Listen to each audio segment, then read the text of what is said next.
Welcome to History to Snooze By. Tonight, we invite you to set the day aside. Find a quiet space, rest your head, and let your breath slow. You're safe here, and you won't need to do anything at all except listen as we drift gently into the past. If you enjoy these calming journeys through time, please take a moment to like this video, subscribe to the channel, and leave a comment. Your support helps us share more peaceful stories from history with others who need a little rest too. Now close your eyes if you'd like, and let's begin. Chapter 1. Morning in the Streets. The first light of morning slips gently over the rooftops of the town. Roofs of timber and thatch catch the faint gold of the rising sun, though the warmth does little to soften the chill lingering in the stones below. It is early, yet the streets are already stirring. The town is still quiet. The clatter of hooves has not yet begun, nor the market cries, nor the hammering of the smith's tools. For now, only a few early risers shuffle out from crooked doorways to begin the day's work. Their feet crunch softly over damp straw, mingled with ash and broken rushes, meant to soak up the worst of the filth. But the air carries more than dew. There is a smell, earthy and sour, that settles in the back of the throat like an unwelcome guest. This is the scent of the medieval street. It is not a place of fresh breezes or clean stone. It is a place shaped by mud, waste, wood smoke, and time.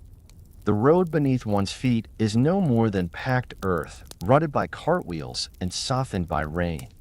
In dry seasons, it is a choking dust. In wet seasons, it is thick with mud, sometimes knee-deep in the worst places, especially near the tannery or the dyer's yard, where the waste from their trades colors the ground itself. No true pavement lines these paths, save for a few flat stones pressed here and there for balance. Most passers-by simply learn to step carefully. There is no sewer system here, not in the way we know it. The waste of the town is managed by time, weather, and animals. Chamber pots are emptied into the gutter or tossed from upper windows with a warning cry, "Gardez l'eau," a phrase that has clung to history and legend alike. The phrase, French for "watch out for the water," was meant to spare those walking below from the contents of the pot. But even if no warning comes, the people know to hug the sides of buildings, to walk swiftly and with heads down, especially near the inn or the tenement blocks. The gutters themselves run down the center of the narrow lanes. They carry more than water. Rotting food, animal waste, offal from the butcher's block, and the slippery refuse of daily life all gather and flow, or pool, in those shallow channels. In summer, it bakes beneath the sun. In winter, it freezes into uneven ruts that make carts jolt and travelers stumble. Even as the day begins, the smell already rises. It is the blend of unwashed bodies and matted wool, of horse dung, spoiled beer, and cabbage boiled the night before. The medieval town is alive with scent. It clings to hair and cloth. It drifts from open windows and low doorways. Some grow used to it. Others, newly arrived from the countryside or from foreign shores, take days to adjust. The people themselves have no modern expectation of daily cleanliness. Most will not wash today. Many have not washed in weeks. A full bath is rare, sometimes taken only once a season, and even then, often in shared tubs where water is reused from one family member to the next. The children go first, then the women, then the men, the youngest and cleanest before the oldest and dirtiest. By the end, the water is no longer clear. Yet the bath is done, and the task is considered complete. Hair is not shampooed, but combed and dusted. Teeth are not brushed, but scraped with bits of twig or cloth. Some rub ashes on their gums or chew fresh herbs to sweeten the breath. There is little thought given to cavities, for they are poorly understood. Rotten teeth are a common affliction, and many mouths show blackened stubs or painful gaps. Boils and abscesses are borne with stoicism or soothed with poultices made from garlic, honey, or vinegar. The town barber may also be a surgeon. He will lance a festering wound or pull a bad tooth with pliers heated in flame. There is no anesthesia, no sterilization. Pain is expected. Infection is feared, but not always prevented. Wounds are bound in linen and prayed over. Healing, like most things, is a matter of faith. Back in the street, the sun is rising higher. The baker's boy scurries past with a basket of loaves, the bread still steaming, the air around him scented for a moment with yeast and warmth. It is a brief relief from the stench of the gutter.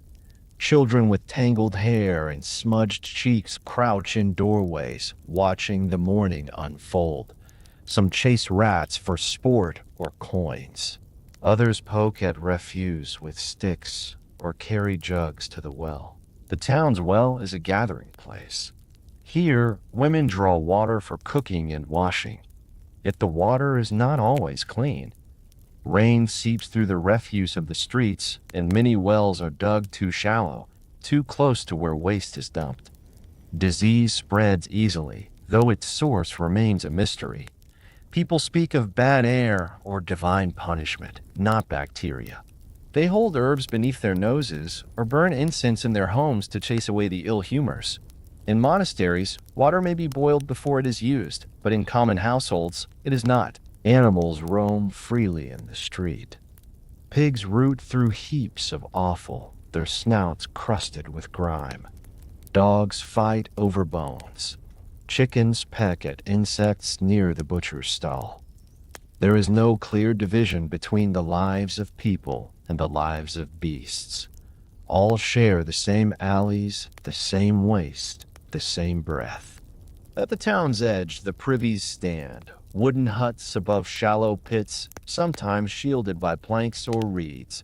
These are not for every household. Some must share them. Others go wherever the shadows allow. The riverside, behind a hedge, in a quiet corner of the stable yard.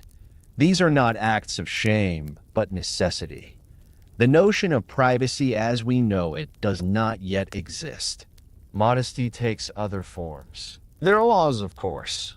Edicts are posted about where waste may be thrown, or how to keep one stretch of street tidy.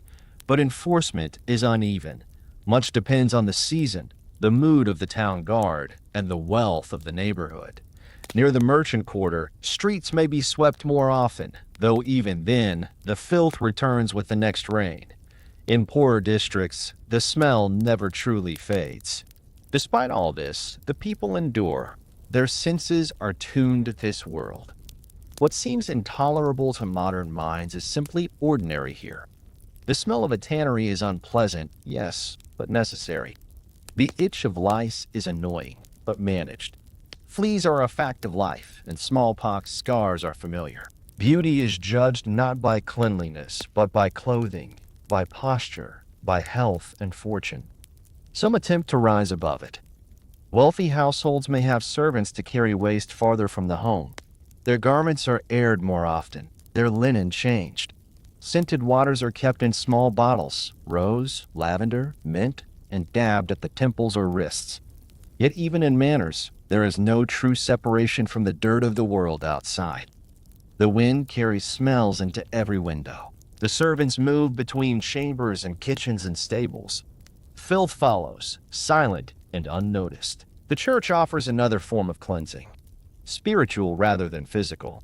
Sin is washed away in holy water, not in tubs. The soul is purified by confession and penance, not by soap. Some priests speak against bathing altogether, calling it a vanity, a temptation, or a path to sickness. Others permit it, but only with modesty and restraint. Public bathhouses are watched with suspicion. Some have become places of vice, where sins of the flesh accompany the steam of the fire-warmed water. Even so, some towns maintain bathhouses inherited from Roman times. Their walls are tiled and stained with steam, their air heavy with damp. Men and women may enter separately or together, depending on local custom. They bring their own cloths and oils.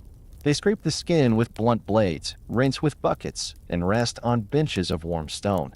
It is a brief respite, a taste of luxury. But not all trust it. Some believe that opening the pores invites disease. Better to remain dry, covered, protected. As the morning unfolds, the street grows livelier. A wheelwright opens his door, yawning into the light. The baker hangs a sign. A group of monks pass by, their robes brushed with road dust, their hands tucked inside wide sleeves. The clang of metal rings out from the smithy, and still the smells linger. By midday, the town will be full of voices. But here in the morning, before the crush, one can walk quietly and observe. A cat slinks beneath a cart. A woman beats a rug against the steps, sending up a cloud of mites and crumbs. A beggar scratches at his scalp and hums a tune half remembered. Somewhere nearby, a pot boils. Wood smoke curls upward, carrying with it the scent of grease and age. This is a world where cleanliness is relative, where soap is rare and water is sacred, where filth is not hidden but accepted, not reviled but endured. It is a world shaped by limitation and belief, by habits older than memory. And as the sun rises higher, casting its light upon every crooked beam and cobbled yard, the town begins its day once more, unwashed, unchanged, and unhurried. Chapter 2. Water from the Well. The sun continues its gentle climb across the sky, casting long beams of light through the mist that still clings to the corners of the town. The stones remain cool beneath the feet, though warmth will come later. Already, the streets have begun to stir with greater purpose. Voices echo faintly from alley to alley, footsteps beat softly against the uneven ground, and the rhythm of the day begins to take hold. At the center of town, near the meeting of three crooked lanes, stands the old well. It is not grand. There is no carved stone, no polished bucket, no ornament to mark it as important. And yet, it is among the most vital places in all the town. People depend upon it not only for drinking, but for cooking, for brewing ale, for washing pots and linens, and, on rare occasions, for bathing. In a world without plumbing or running taps, this well is a kind of heartbeat, drawing people to it again and again with their wooden pails and clay pitchers, each one hoping the water drawn is clear, cool, and safe. The well itself is simple in design. A low circular wall of weathered stone surrounds the dark shaft, its edges worn smooth by the hands of countless townsfolk. A wooden frame holds a rope and pulley, the rope already damp and dark with morning dew. The bucket dangles from it like a trusted companion, creaking gently in the breeze. Beneath, the water lies hidden, dozens of feet below, cold and ancient. A line has begun to form.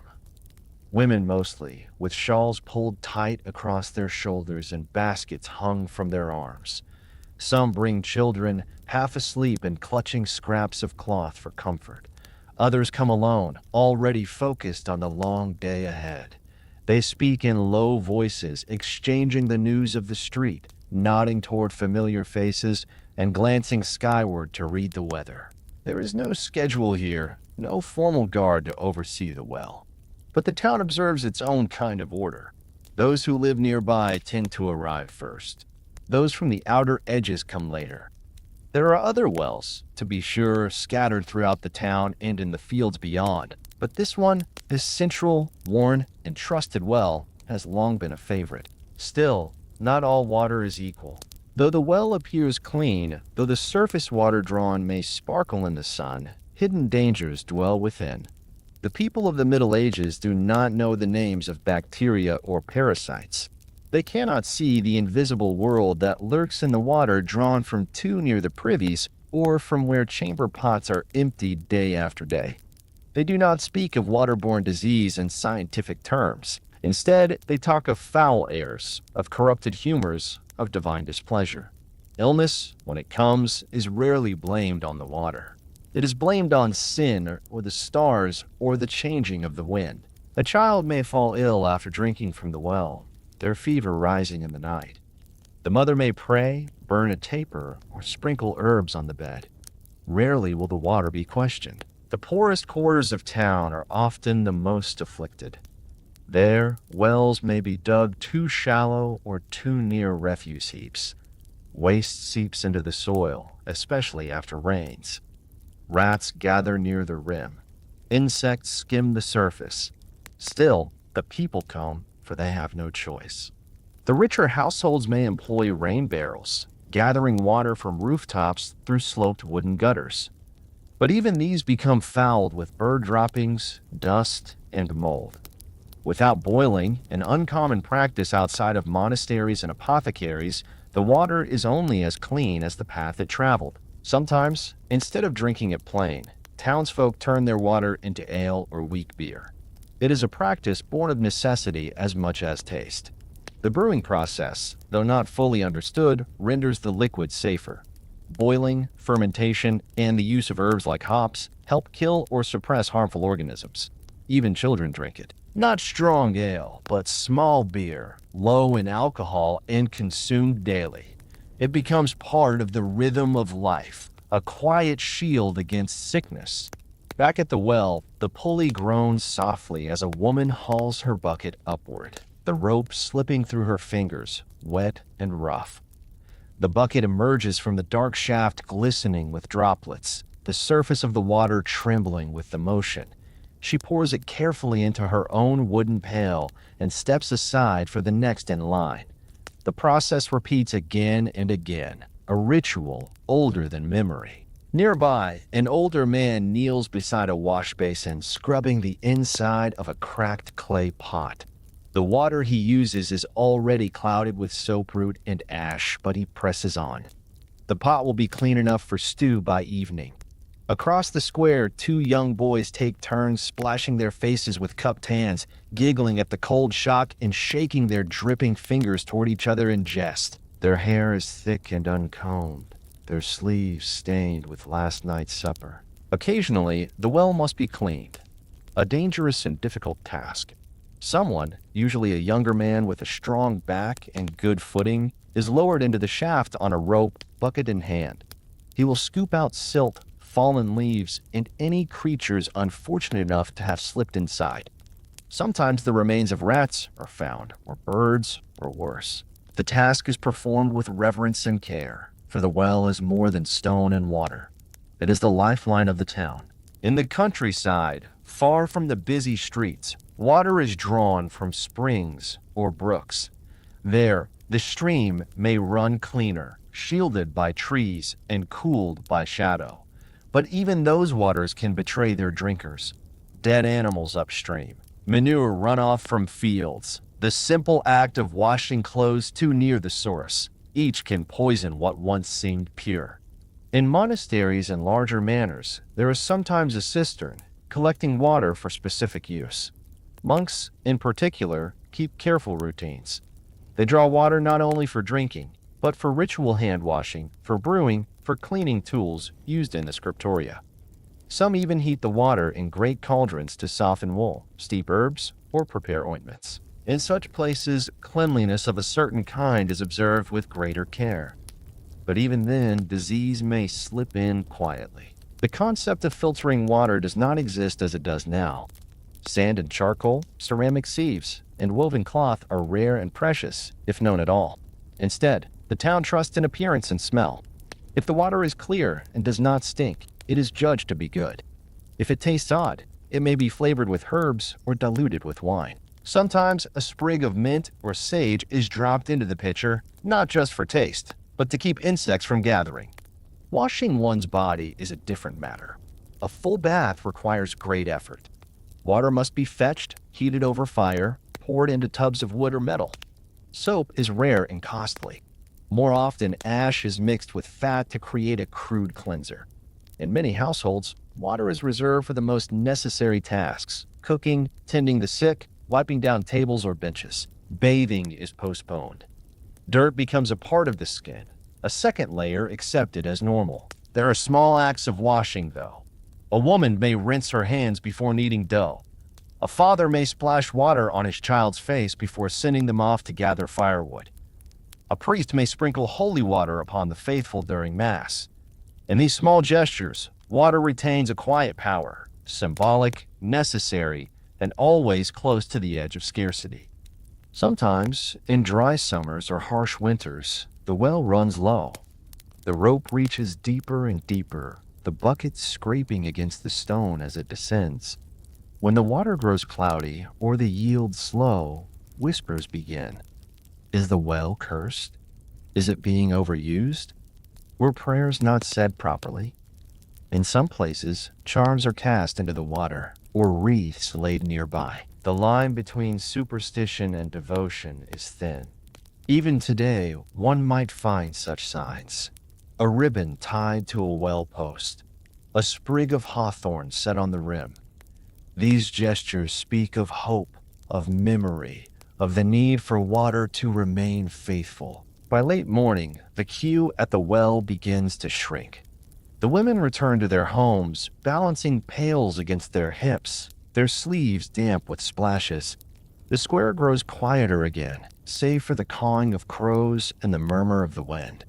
A few stragglers approach, refilling vessels for midday tasks. The well remains. It stands through storm and drought, through sickness and feast days, through births and funerals in times when the town fears the world beyond its walls. It does not promise safety, but it offers something close to it, a source, however imperfect, that binds the people together. In time, others will try to improve upon this system. Engineers will lay pipes. Cities will build aqueducts and fountains and covered reservoirs. Wells will become quaint, picturesque things, set pieces for gardens and old tales. But here, in this town and this moment, the well is real. It is heavy with history. It is touched by every hand.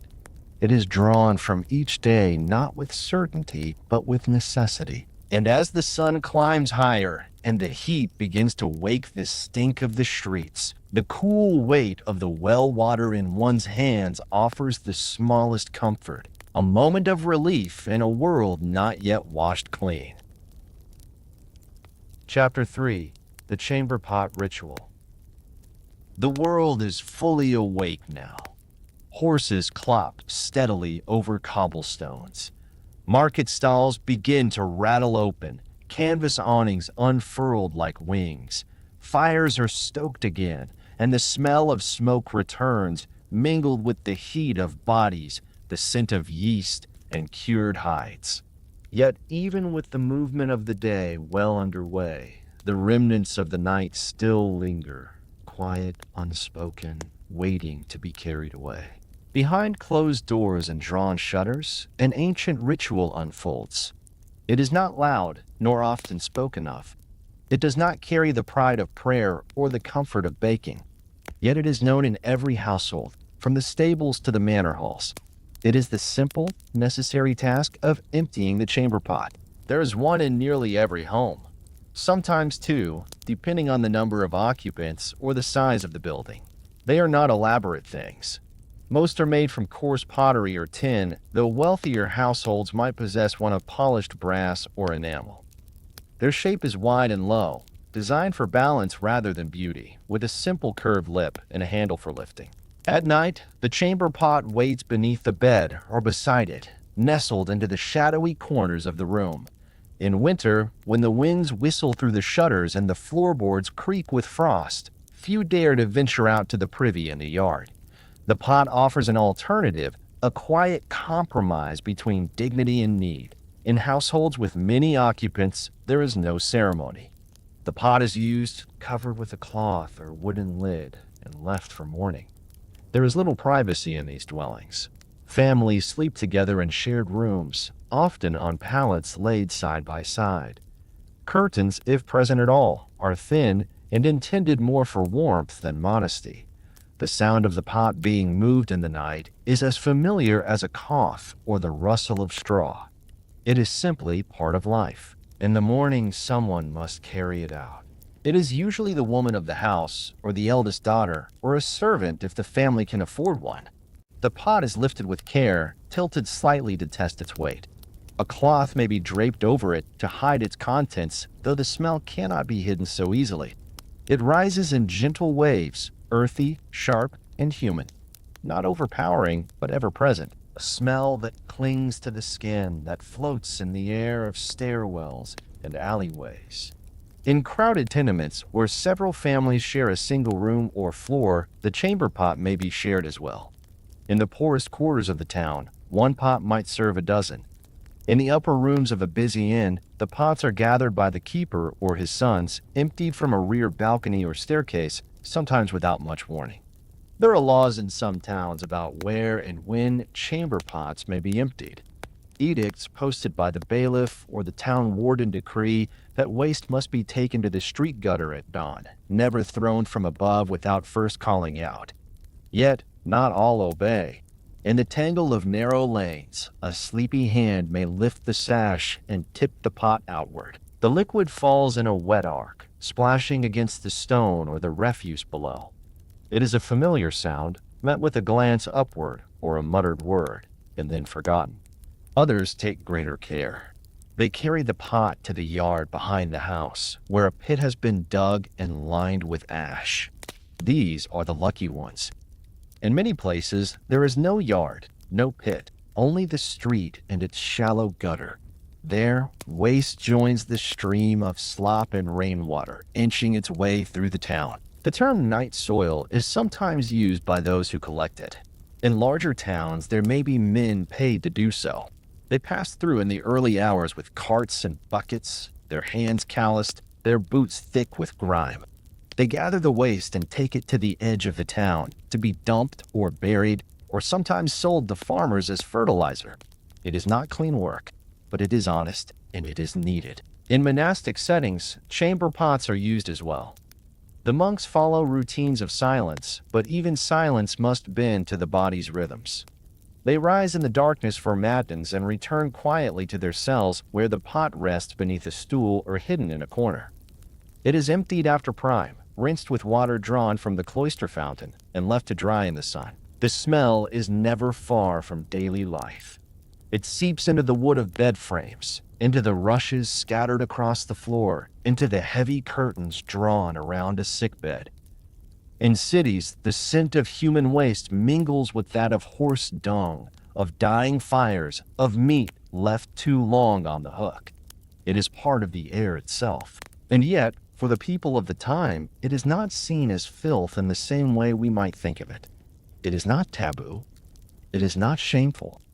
It is simply one more aspect of life, unpleasant but expected. Just as the pig must be slaughtered or the bread must be kneaded, so too must the pot be emptied. Children are taught early. Little hands carry small jugs to rinse the pot or sweep the spilled straw from beneath it. They do not wrinkle their noses or ask why it smells. They learn by doing, by helping, by growing into the rhythm of the household. In wealthier homes, chamber pots are more elaborate. Some are built into wooden cabinets, disguised as stools or chairs with hinged lids. Others are lined with linen, replaced daily by servants. There are perfumed cloths and herbs tucked nearby, lavender, rosemary, sweet flag, to mask the scent. Yet the purpose remains the same. In castles, even kings and queens use chamber pots. Their attendants are trained in discretion. The pot is whisked away, emptied in private, cleaned with wine or vinegar. But within those grand stone walls, the same basic need hums quietly beneath the surface, unchanged by wealth or title. Some towns attempt to manage the smell with public regulations. In London, Paris, and Florence, civic ordinances outline where waste may be dumped, how far it must be from the well, how often the gutters must be swept. But these rules are only as strong as the will to enforce them, and in times of illness or hunger, such matters fall aside. During outbreaks of disease, fear grows sharper. The air is watched more closely. People burn pitch or wear pouches of herbs. Chamber pots are handled with greater caution. Some believe the smell itself can carry death. Others think it is only a symptom, not a cause. Even so, the pot must be emptied. And it is, each day, in countless homes, in quiet corners, without ceremony. It is rinsed, wiped, and returned to its place beneath the bed, ready to serve again as night falls. There is a certain humility in this ritual, a recognition that all are equal in need, that even the noble must bow to nature. It binds the town together more than prayers or laws. a shared truth hidden in plain sight. And so, as the bells of the nearby church tower ring out for the noon hour and the clamor of midday begins, the chamber pot ritual fades into the background once more. Its task is done, its presence, for now, forgotten, until night returns. Chapter 4: Bread, Smoke, and Dust. By midday, the kitchen becomes the warmest part of the house. The hearth crackles steadily, flames licking at split logs stacked just so. The scent of char and ash drifts upward, gathering in the beams above like a veil. There is no chimney here in the modern sense, only a hole in the roof that draws the smoke out slowly, leaving much of it to coil and hang in the rafters. The ceiling is darkened, blackened from years of cooking fires, and as the light filters in from a small side window, the air seems thick, colored with dust and wood smoke. This is the center of the home, not in comfort, but in necessity. The kitchen is a place of labor, of heat, of clatter and scrape and quiet murmurs. It is here that bread is made, that porridge is stirred, that broth simmers in great iron pots. It is not a room of polished stone or shining utensils. The floors are earthen, sometimes covered with old straw or rushes to soak up spills. The tables are rough and stained, smoothed only by the countless hands that have passed across them. There is no running water, no sink, no soap as we know it. Instead, a pitcher of water sits near the doorway, brought in earlier from the well. It stands beside a basin for rinsing, though the water in it has already gone cloudy from the morning's use. A linen cloth, damp and brown at the corners, rests nearby. It will be used to wipe hands, to polish the edge of a bowl, to sweep crumbs from a plate. It will not be washed today. The smell of the kitchen is layered. Freshly baked bread, if the oven was used early, mingles with the older smells of grease and lard, of damp wood, of onions stored too long. In one corner, a string of dried herbs hangs from a nail, sage, thyme, perhaps a sprig of rosemary. They are used more for preserving meat than for flavor, and sometimes for masking other odors. Mice skitter across the far end of the room, darting behind sacks of grain. They are unwelcome, but expected. So too are the flies that gather near the fire, drawn to heat and scraps. A pot of broth, half covered with a lid, simmers quietly on the iron trivet. A thin film has begun to form across its surface. It will be stirred again soon. The tools of the kitchen are simple. A heavy knife, dull at the edge. A wooden spoon, blackened at the handle. A series of bowls carved from elm or ash, their interiors stained by stew and ale and time. There is no concept of sterilization. These items are rinsed, scrubbed with ash or sand, then returned to their places. Scrubbing is done with handfuls of straw or coarse cloths dipped in hot water when available. Sometimes sour milk or vinegar is used to clean surfaces. The air, though smoky, carries a sense of age, of long repetition. Bread is the staple of the medieval diet.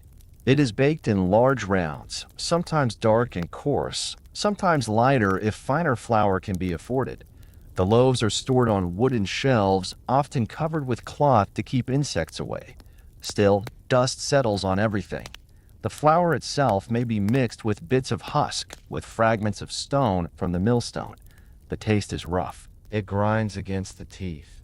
The grinding of the flour happens elsewhere, often in the town mill, powered by water or wind. Yet even there, hygiene is minimal. Rats gather near the stored sacks. The grinding stones are rarely cleaned. They gather mold after rainstorms or take on the flavor of whatever grain came before. The miller's hands are no cleaner than the farmer's, but the bread is baked all the same. It fills the belly, and that is enough. In wealthier homes, servants handle the baking. The ovens are larger, the surface is more stable. Yet soot still gathers. Flies still arrive. And no cloth remains white for long. Even in the manor kitchen, the smell of smoke is permanent, and grease blackens the bottom of every pot. There are no refrigerators, no ice boxes. Meat is salted, dried, or smoked to last. Fish is rolled in brine or hung to cure. Yet the air and the warmth and the dampness invite decay. Even cured meat sours in the wrong conditions. Cheese molds, eggs spoil, cabbages soften and rot. And so the kitchen becomes a constant battlefield against time and weather and pests. Cats are sometimes kept nearby, not as pets, but as workers. They hunt the mice. Their presence is tolerated, sometimes even welcomed. They sleep on sacks of barley or in the ashes beneath the oven, their furs streaked with dust. Children play at the kitchen's edge. They nibble at crusts, chase beetles, mimic their mother's stirring pots. Their hands are sticky, their nails darkened by dirt. No one speaks of hand washing. It is not yet a habit of the age. Only before prayer or before entering sacred space is there talk of washing. For daily life, rinsing is enough. And even that, only when water is near. On festival days or holy days, greater care is taken. Clean cloths are brought out. The floor is swept. Dishes are scoured with extra ash. But these moments are rare, and the rest of the time, the kitchen carries its history and layers. There are cooks in larger towns hired to prepare food for taverns or small guild halls. They wear aprons, thick with grime, and tend great pots of stew that bubble all day. Ingredients are added without measurement. A turnip here, a bone there, some barley to thicken, some herbs to disguise the sourness. Bread is sliced and placed into wooden bowls. Utensils are rare. Many eat with fingers or use spoons carved from horn or soft wood. Cleanliness is not questioned. Hunger is stronger. In monasteries, the refectory kitchen is kept in better condition. There, order and repetition bring a kind of quiet cleanliness. The monks rotate duties. They wash with boiled water. They dry their hands on linen kept in separate cloths for each task. Yet even there, the walls are stained, the floors rough, the air filled with soot. The smoke is everywhere. It clings to clothes, to hair, to the folds of linen hanging near the hearth. It soaks into the very skin. After a few hours in the kitchen, every surface becomes oily with a fine film, part grease, part ash. The smell of cooking mingles with the smell of the cook, and both linger long after the fire is out. There are no detergents, no scouring powder, no stainless steel. Cleaning means rinsing, scraping, wiping, repeating. And so, dirt accumulates in corners, under the shelves, between the slats of the window shutter. In time, one no longer sees it. It becomes part of the kitchen's color, its texture, its scent. And yet, in spite of all this, meals are made. Bowls are filled. Bread is broken. Stew is ladled out to children with rumbling bellies. There is laughter, too, and talk of saints, of weather, of neighbors and news. The grime is part of the backdrop, not the focus. It is endured, not remarked upon. Even when illness comes, it is not often blamed on the kitchen. Few draw a connection between the rat droppings in the flour sack and the fever that follows. Sickness is a matter of sin, or fortune, or the alignment of stars. If the child coughs through the night, the mother prays, offers broth, changes the rushes, and waits. The kitchen continues. Outside, the sun shifts again, casting long lines across the floor. A breeze stirs the dust where it lies thickest, sending it swirling in tiny clouds. The pot is scraped clean with a wooden spoon. The bread is sliced into rough wedges. A handful of onions is chopped for the next meal. And all the while the kitchen breathes, warm, smoky, filled with life and dust and bread. Chapter 5. A Bath Once in a Season. The days stretch long in the heart of the year, and the heat of summer settles heavily over the town. Shadows shrink beneath the sun, and the dust of the roads drifts with every passing footstep. Beneath the sweat and labor of daily life, skin itches. Hair mats. Garments cling to the back and gather dust at the hem. And for some, this is the time for a bath. Not a daily indulgence, not a morning ritual, but a deliberate event, chosen with care, prepared with effort, taken perhaps once in a month, or more likely, once with the turn of a season. Bathing in the Middle Ages is not absent, but it is not familiar in the way we understand it now. It is heavy with effort, wrapped in belief, balanced between comfort and caution. There is no bathroom in the home, no tiled floor, no hot water with a twist of the hand. Instead, when a bath is to be taken, it must be made. In a small house, a tub is brought inside, wooden, round, and deep enough to sit in with knees bent. It smells of damp pine and old water. The boards groan softly as it is filled, one bucket at a time, with water drawn from the well and warmed over the hearth. The fire must be stoked higher. Iron pots of water must be carried carefully, their heat rising in clouds of steam. It takes time. Children help if they are old enough to lift a pail. They pass the buckets back and forth, splashing a little on the stone floor. When the tub is full enough, 3/4 perhaps, it is tested with the hand. If the water is too hot, cold is added. If too cold, more boiling water must be prepared. It is a delicate balance, and even then it is not only for one person. Bath water is often shared. First the youngest child, then the next, and so on. The water darkens with each turn. Soap, if it is used at all, is made from animal fat and ashes. It does not foam. It has a sharp, earthy smell and leaves the skin slightly oily. In some places, herbs are added to the bath, lavender if it can be found, or chamomile or dried marigold. These are used not only for scent, but for their supposed power to guard against illness. By the time the adults take their turn, the water has cooled. It is cloudy, marked by the small floating traces of dust and sweat.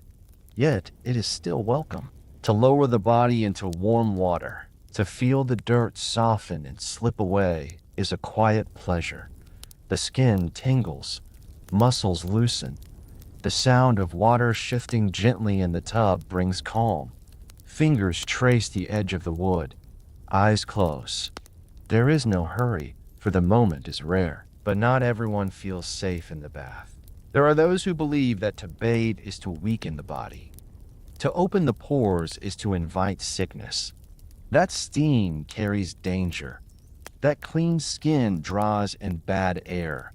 These ideas grow stronger in times of plague, when the invisible threats of disease are blamed on odors and mists. The very act of bathing, once seen as a mark of good health, becomes suspect. Some doctors advise against it. Better to remain clothed. Better to sweat out the illness than wash it in. And so, in many homes, washing is done in parts. A cloth is soaked and wrung, used to clean the hands, the face, the feet. The rest is left untouched. Hair is combed but not rinsed. Teeth are wiped but not brushed. A basin may be used in the mornings, but full immersion is postponed, sometimes indefinitely. In the towns, there are public bathhouses. Some are relics of the Roman past, their foundations rebuilt over the centuries. Others are simpler, built from timber with high walls and tiled roofs. They serve both men and women, though not always at the same time. In some places, hours are divided. In others, screens are set between the sexes, or shared spaces are accepted as part of the custom. Inside, the air is warm and damp. Fires heat great cauldrons of water. Tubs of varying size are arranged in rows. The floors are wet, often covered in straw to prevent slipping. Bathers disrobe and enter the water quietly. Some scrub their skin with cloths. Others simply soak, letting the warmth work its way into their joints. For the poor, the public bathhouse offers a rare luxury, a chance to wash away the dust of the street, to feel human again. For the wealthy, it is a place of relaxation, sometimes even of celebration. Meals are brought. Musicians may play. Scented oils are offered. It becomes, for a time, a social space. But the church grows wary. By the 12th and 13th centuries, Concerns about modesty rise. Shared bathing is seen as an invitation to sin. Rumors spread of bathhouses being places of temptation. Some are closed, others are monitored. Rules are posted, curtains are hung. Still, in many parts of Europe, the tradition continues. The people understand the value of a hot bath, the feeling of skin scrubbed clean, the peace that comes from still water, and yet for most, it remains occasional. There is always the labor to consider, the water to be fetched, the fire to be tended, the tub to be cleaned, dried, and stored again. And afterward, there's the drying, done with linen that may already be damp from the air, hung on a line near the hearth, or pressed between rough palms. Few homes have enough cloth to dry everyone fully. Hair is left damp. Shirts are pulled back on over skin that is not quite dry. The smell of wood smoke mixes with the faint scent of rosemary and ash. Afterward, the body feels lighter. The skin, though reddened by scrubbing, is softer. The mind, though filled with the same thoughts and worries, is quieter. A bath, when taken, changes the mood of the day. It settles something. It reminds the bather of comfort, of warmth, of what it is to feel new again. But the feeling fades. By morning, the dust will return. The sweat, the smells of kitchen and street, the soot in the air, the itch beneath the collar. Bathing is only a pause, a breath between long stretches of grime. In time, it becomes memory. A child may recall the scent of the herbs in the water, the sound of water sloshing in the tub, the way steam curled against the low rafters. It becomes part of their story, passed on with quiet fondness, told not with complaint, but with a kind of wistful pride. This is how we lived, they might say. This is how we kept clean, even when the world around us was not. And so the seasons pass. The water cools. The tub is emptied, and the ground drinks it in. The boards are wiped, and the fire burns lower. The tub is leaned against the wall. The cloths are hung to dry. The house grows still again. Outside, the air shifts. Leaves rustle. Bells ring in the distance. Inside, the house carries a different smell. For a little while, it is softer, sharper, cleaner, a mix of wood, water, and skin. It will fade soon, but for now, it lingers. And somewhere beneath the hush of the evening, the body remembers what it is to be washed. Chapter 6: The Laundry Yard. The morning begins with the scent of wood smoke and damp cloth. In the back of the house, past the crooked door, and beneath the line of sagging roof tiles, the yard lies still. It is not paved or neatly arranged. The ground is worn and muddy in places, dry and cracked in others. A patch of rushes grows near the fence. A crooked bench rests against the wall, and in the center of it all, the laundry tub waits. Today is a washing day. There is no fixed schedule. The rhythm of laundry depends on the weather, on the season, on the needs of the household, and the strength of the washer's back. In summer, washing is more frequent, though the water is warm and the air helps the cloth dry faster. In winter, washing becomes a greater challenge. Cloths freeze if left too long. Fingers go numb in the basin. Ash freezes to the rim of the bucket. Still, it must be done. The tub is wooden, wide and deep, bound with iron rings. Its surface is stained from years of lye, soap root, and boiled linens. A bucket rests beside it, half filled with water drawn from the well. Another contains grayish liquid, water in which ashes have steeped overnight. This is the lye solution, sharp and alkaline, strong enough to break down grease and stain. It smells faintly of smoke and old wood. There is no bar of soap as we know it. Soap is precious. If the household has any, it may be saved for hair or skin on festival days. Instead, the washer uses ash or sometimes stale urine left to ferment in a clay jar behind the house. These substances act as a cleanser, softening the cloth and lifting the soil, though the scent they leave behind is not always pleasant. A fire is already crackling in the corner of the yard, heating a great pot suspended from a hook. This pot will be filled with water and a bundle of linens. It will be brought to a simmer, and the heat will help lift the worst of the grime. Steam rises slowly, curling into the air.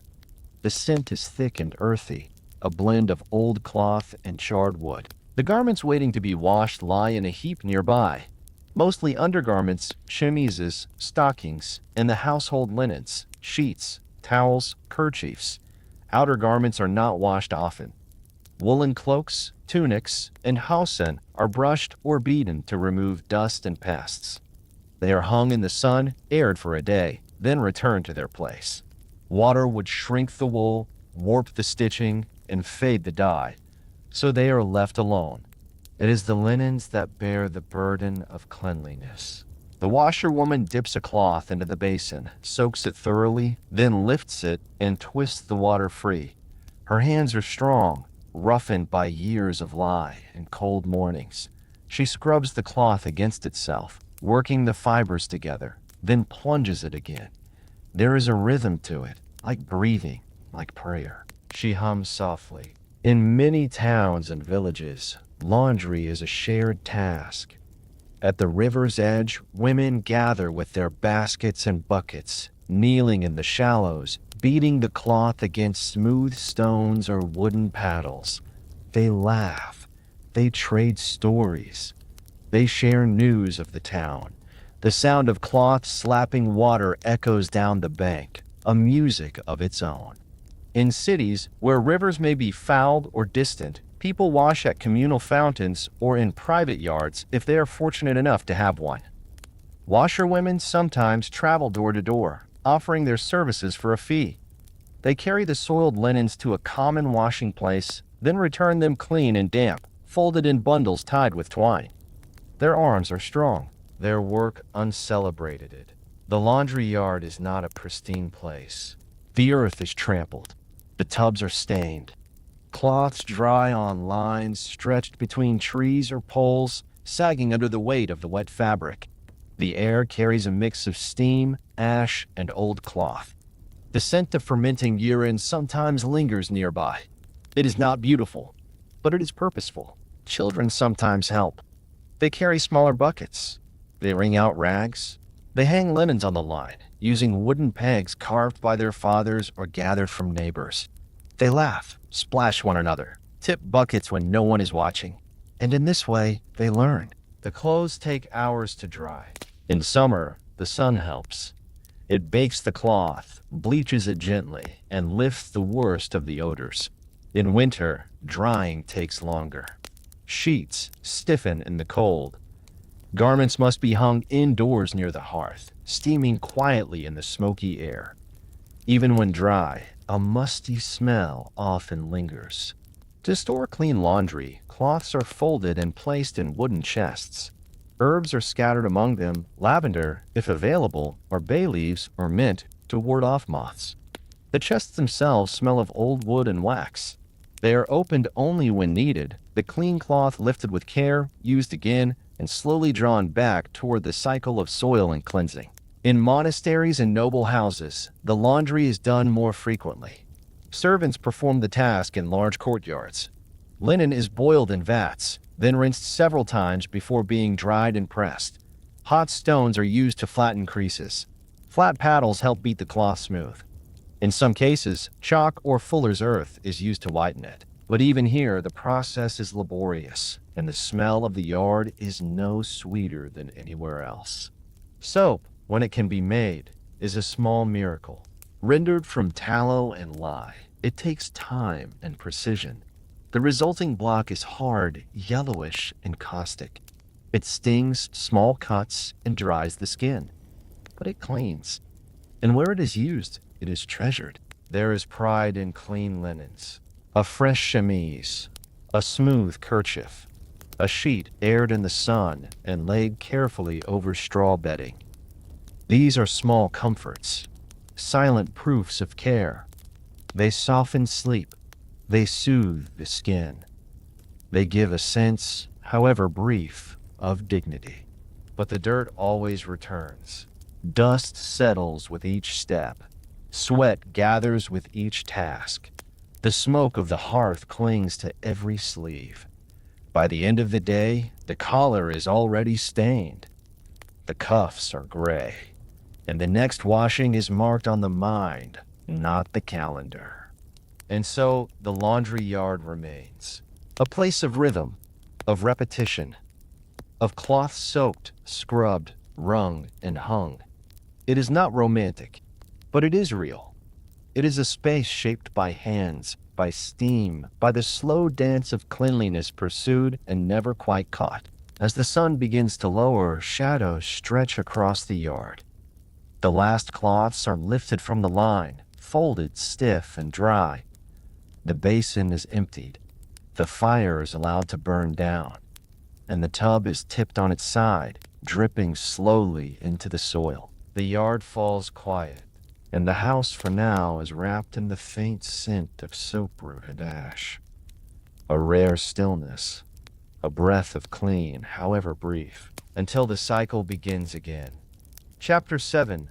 Fleas in the Blanket. The evening settles softly over the town. Shadows stretch across the rooftops. The final light of the sun slips behind the hills. Candles are lit, their flames trembling gently in the quiet of twilight. The fires burn lower, and the last clatter of pots and footsteps fades into hush.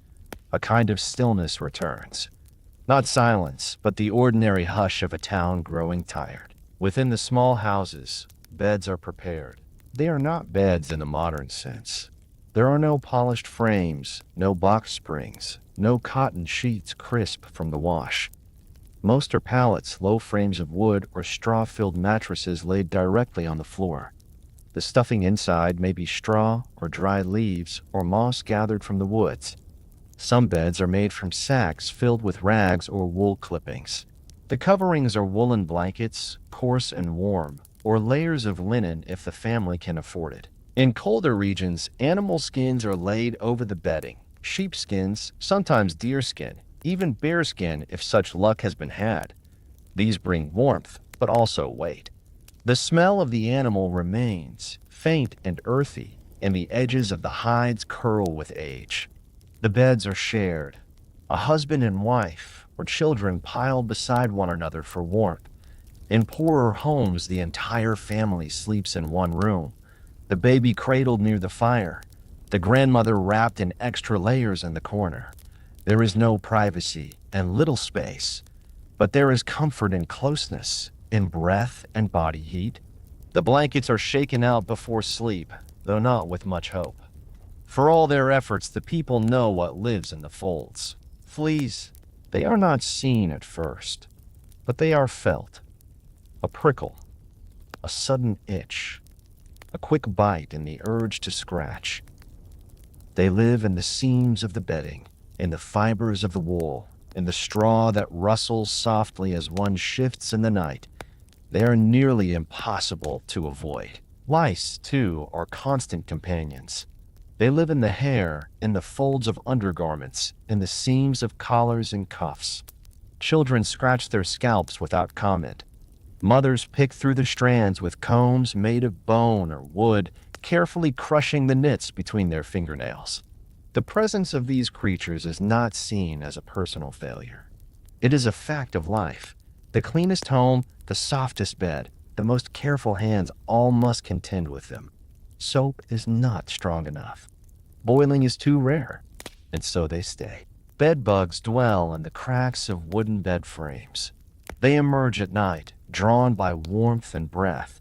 Their bites rise in neat rows, red and tender.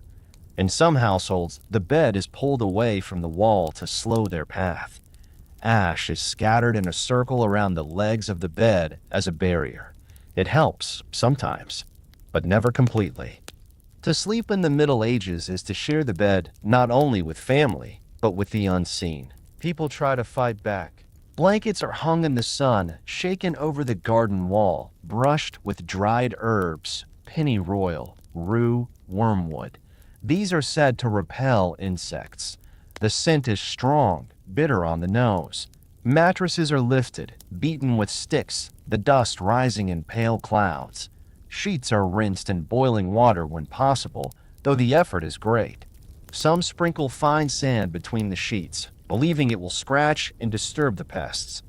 Others light tallow candles near the bed to drive them away. Yet none of these methods truly eliminate the problem. The itching is a familiar part of sleep.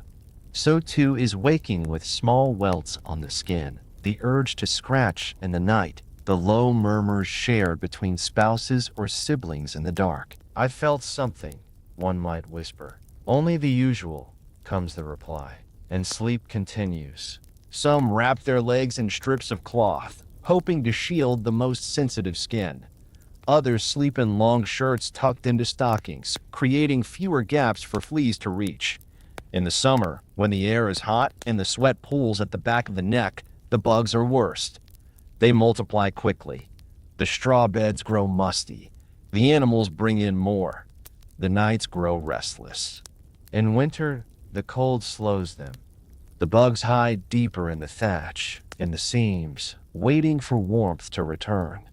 People sleep more heavily in the cold.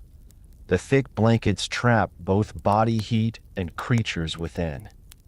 In the morning, a few bites are brushed away like crumbs. Life goes on. The church does not speak much of such things, but monks suffer them as well.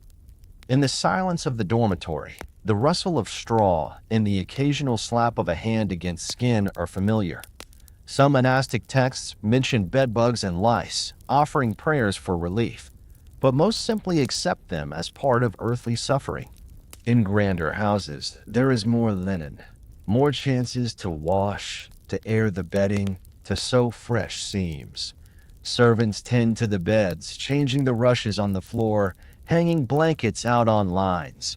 But even lords and ladies scratch their ankles beneath silken sheets. Even fine wool harbors the same guests. There are tales told of kings surrounded by golden tapestries, who nonetheless kept small combs tucked into their sleeves for lice. There are records of physicians recommending herbal washes, of court ladies dabbing their necks with vinegar and mint, but no one is truly free. The animals bring them. Cats sleep on the hearth. Dogs curl beside the bed. Chickens are kept indoors during stormy nights, and each of these creatures carries its own share of fleas, of tiny passengers. The thatch and the roof hides them. The seams and the beams shelter them. They drop down like dust. They climb like smoke. And yet, despite all this, sleep still comes. Eventually, the body grows heavy. The fire burns low. The room dims. And even with the itch, even with the faint movement beneath the blanket, the people rest. They must. For morning brings labor, and dreams must come where they can. And so, the blanket is drawn up to the chin. The legs curl into themselves. The last words of the day are spoken softly, barely heard. Good night. And beneath the folds, the fleas remain. Chapter 8, Cloaks and Dirt. Morning arrives again, soft and unhurried. The coals on the hearth stir beneath a breath of new flame. A pot begins to bubble, and the sky outside shifts from ink to ash. In the corner of the room, folded carefully or perhaps hung on a wooden peg by the door, the cloak waits. It is not just for warmth. It is the barrier between the body and the world. A second skin, shaped by seasons, softened by rain, weighted with memory. The cloak has walked muddy roads, stood in crowded markets, brushed past hedgerows, and sat beneath leaking thatch.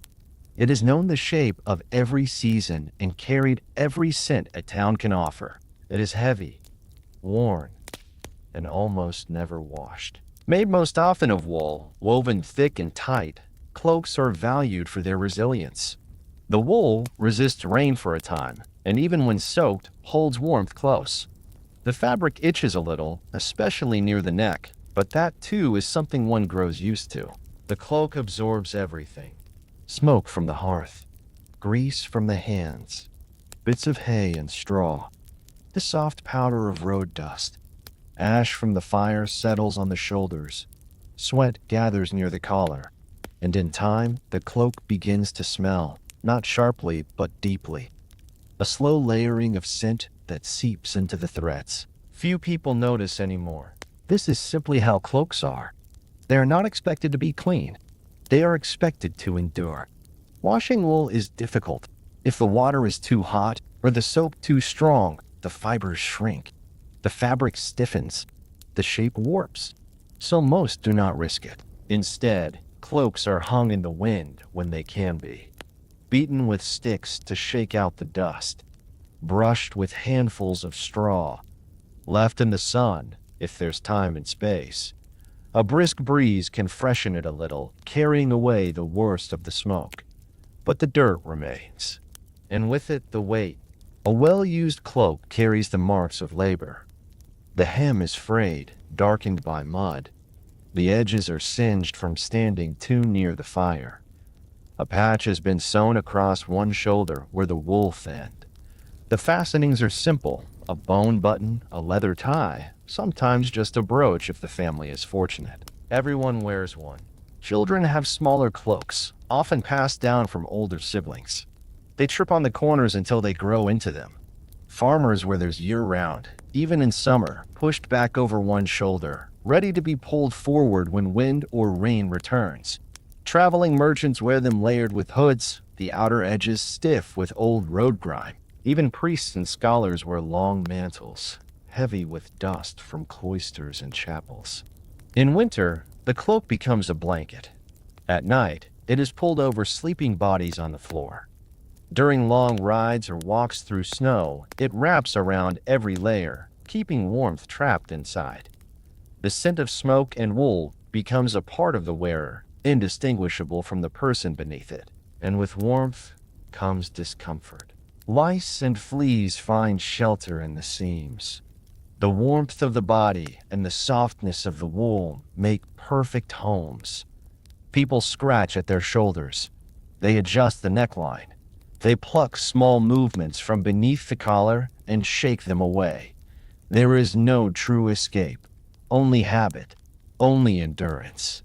Beneath the cloak, a tunic or surcoat is worn, often made of linen or rough-spun wool. These too are rarely washed. They are aired, brushed, mended, and reworn.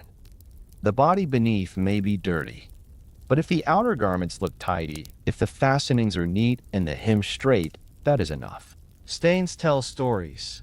A patch of oil near the hip speaks of cooking or lantern work. A streak of green near the knees might come from kneeling in the garden or fields. A smear of soot on the elbow could be from tending the fire. These marks are not hidden.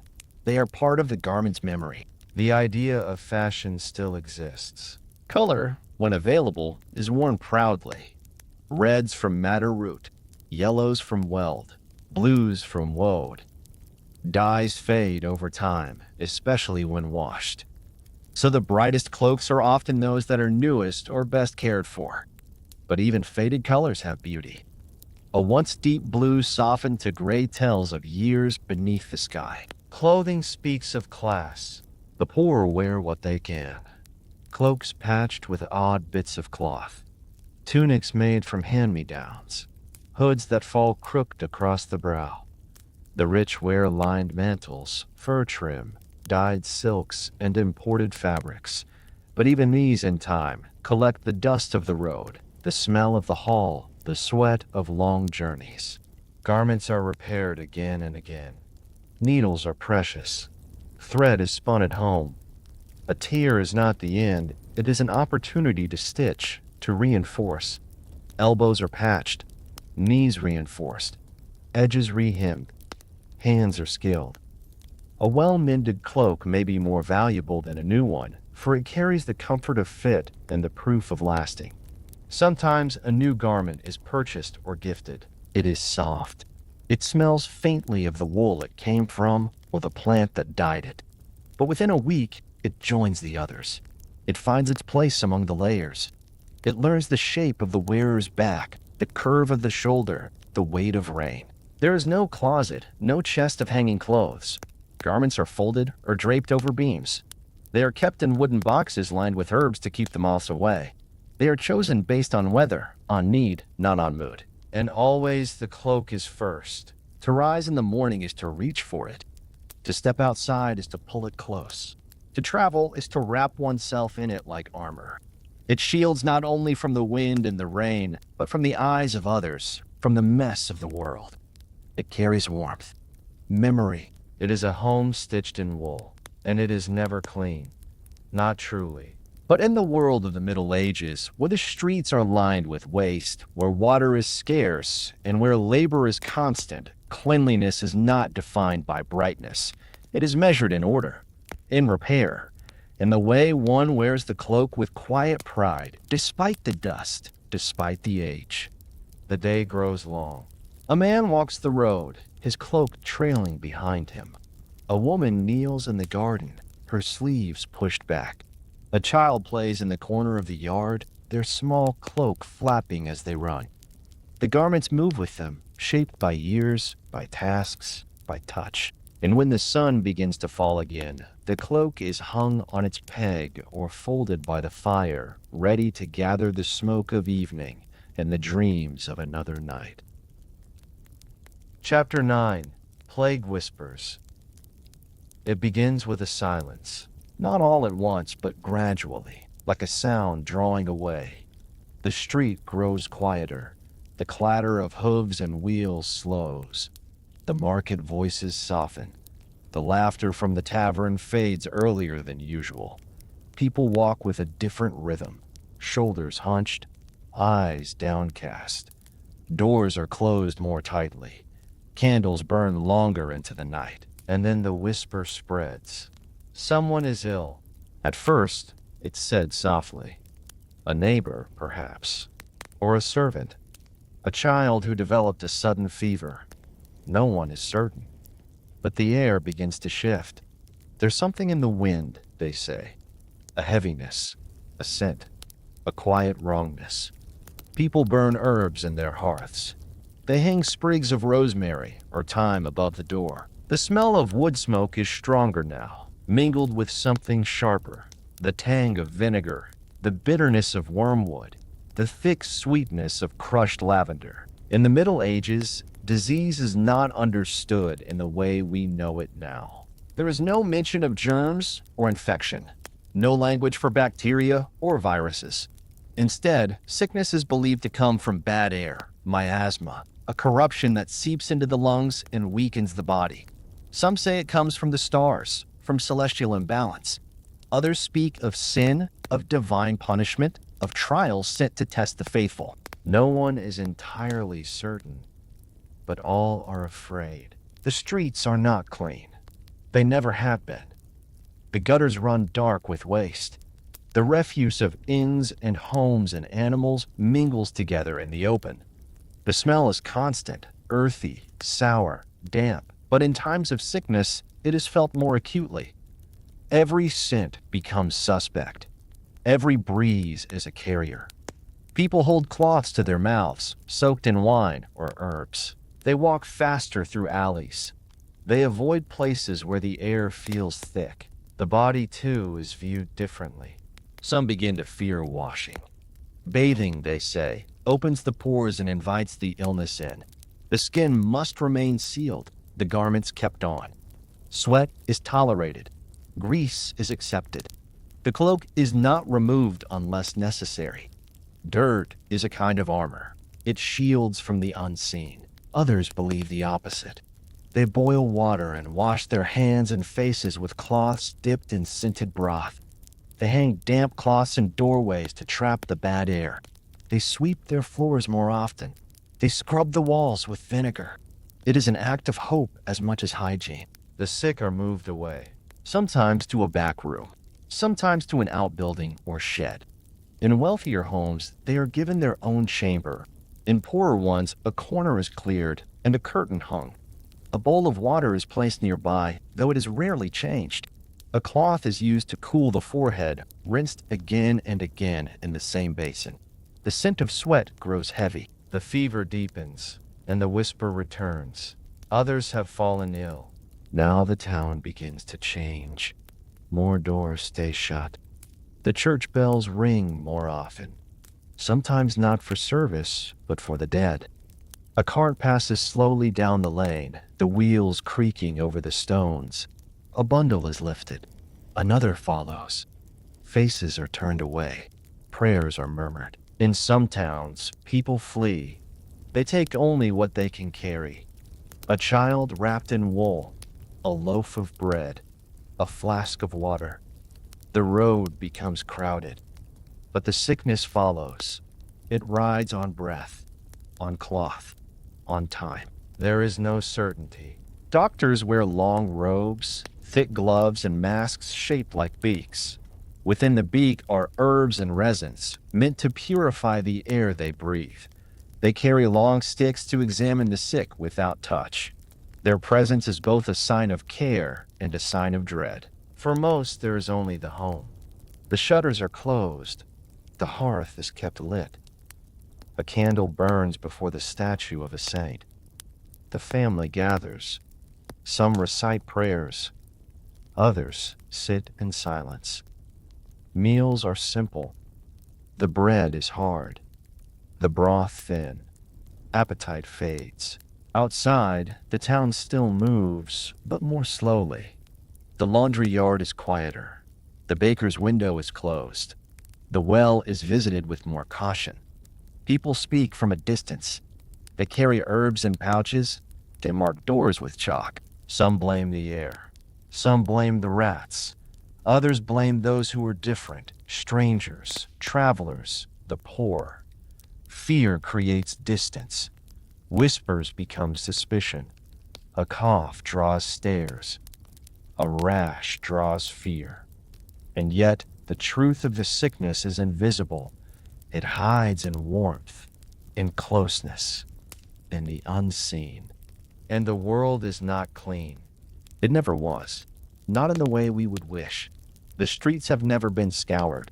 The hands are not often washed. The bedding is not often boiled. The body carries its own burden, its own layer of dirt, of time, of quiet vulnerability. But still, people endure. They light candles. They offer comfort. A mother strokes her child's hair. A husband holds his wife's hand. A neighbor leaves bread at the door. Acts of kindness persist, even as fear grows. Some recover. Slowly, the fever breaks. The body returns to itself. The breath steadies. The whisper of death recedes. And in time, the doors open again. The cloths are taken down. The straw bedding is changed. The herbs are swept away. The hearth is cleaned. But something lingers. A new wariness. A deeper understanding of fragility. And a quiet reverence for the moments between illnesses. The moments when the town breathes without fear. The dirt remains, but so does life. Chapter 10. Privy at the edge of town.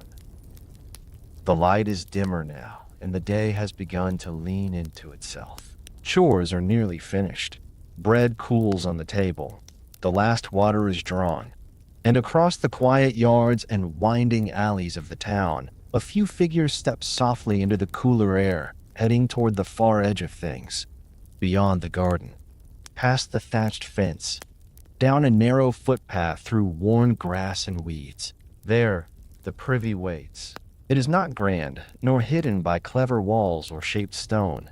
It is a small wooden hut, built with spare timbers and set above a pit. A roof to keep off rain. The door, often askew. Sometimes there is a crude latch. Sometimes only a cloth hung over the opening. Inside, a bench or plank has been fitted with a round hole. Beneath it, darkness and smell and time. This is the place where people come to relieve themselves. It is not spoken of often, not in the open, but everyone knows its place. The small shuffle down the yard, the quiet moment of solitude, The smell that rises in summer, the sound of the door closing behind. These are familiar. These are part of life. In towns, the privy might be shared. A row of them behind a tenement, perhaps. Or one placed over the edge of the stream, where the water carries the waste away. Some are built above pits, emptied when full by night soil men who arrive with buckets and long-handled tools. Others are never emptied, just covered over, filled in, and replaced nearby. In wealthier homes, a garderobe might be built into the outer wall, a stone chute that drops down into the moat or a cesspit below. The bench above is smooth, the hole wide, the stone cold in winter. Curtains may be drawn for privacy, cloths may be laid over the seat, but the smell still comes. The design is simple, the function ancient. The privy is placed far from the hearth, far from the table, far from the sleeping mat. It sits in the corner of the world, apart, between utility and silence, between shame and necessity. Children are taught to go there as soon as they are old enough. Until then, the chamber pot serves in the house. But soon, the footpath to the privy becomes familiar. In the mornings, it is cool. Dew dampens the grass. A bird may flutter out from the thatch as one draws near. The door creaks. Inside, the air is still and heavy. Flies buzz lazily near the walls. A cobweb drifts near the roof. The wood is worn smooth by hands that have braced themselves. A small shelf might hold dried leaves, a strip of cloth, a worn sponge tied to a stick. There is no flush, no water. Waste drops into the pit below, where it gathers with the rest, layered with straw, with ash, with whatever is thrown there. Apple cores, bones, the ragged ends of broken tools. Rats sometimes nest in the corners. Insects live in the earth. It is a small world, hidden and constant. The smell is not sudden. It grows as one enters, a rising wave of earth and rot in the memory of bodies. In winter, it sharpens. In summer, it lingers in the stillness. Some carry herbs to press beneath their nose. Some finish quickly, hurrying back to the clean air. Others take a moment longer, not out of choice, but out of need. For women, privacy is even more precious. There are no locks, no lighting, only the hush of the trees and the hope that no one follows. In the fields, they crouch behind hedges or tall stalks, skirts drawn carefully. In town, they wait for moments of quiet. There is shame, sometimes, or caution, but there is also understanding.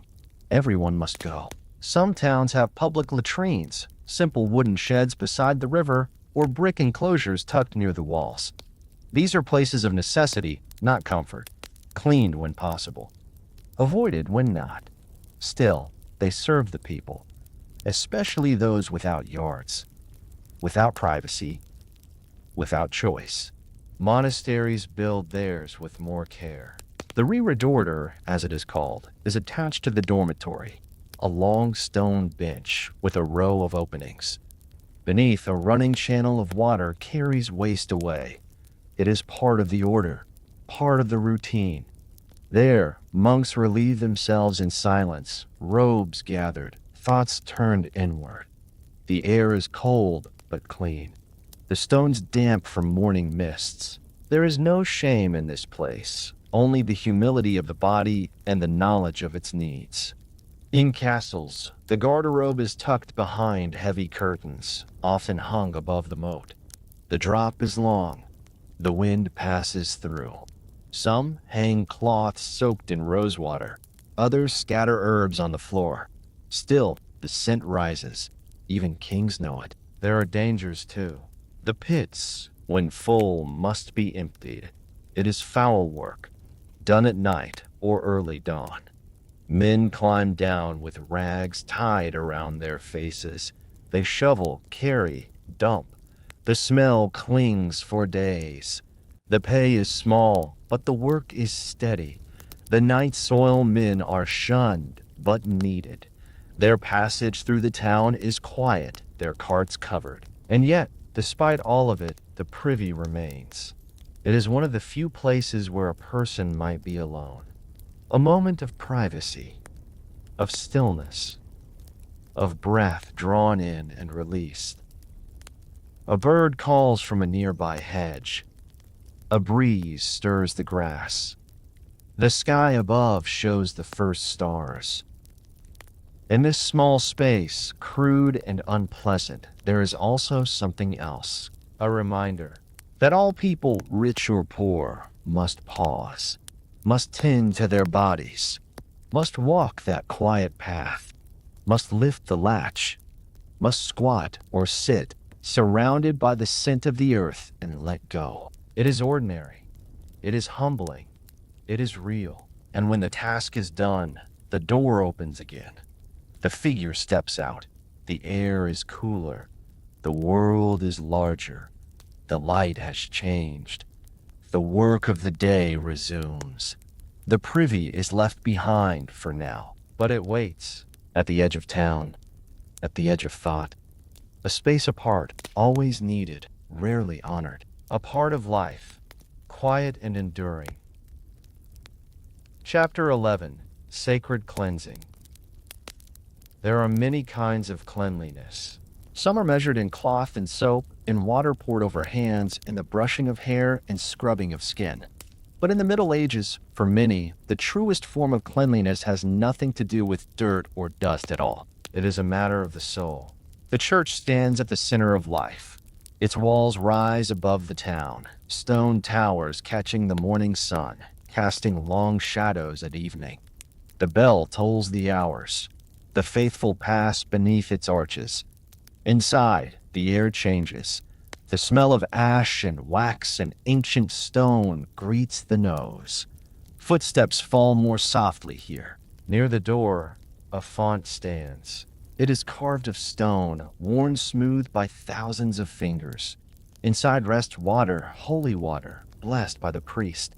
Those who enter dip their fingers, trace the sign of the cross across brow and chest.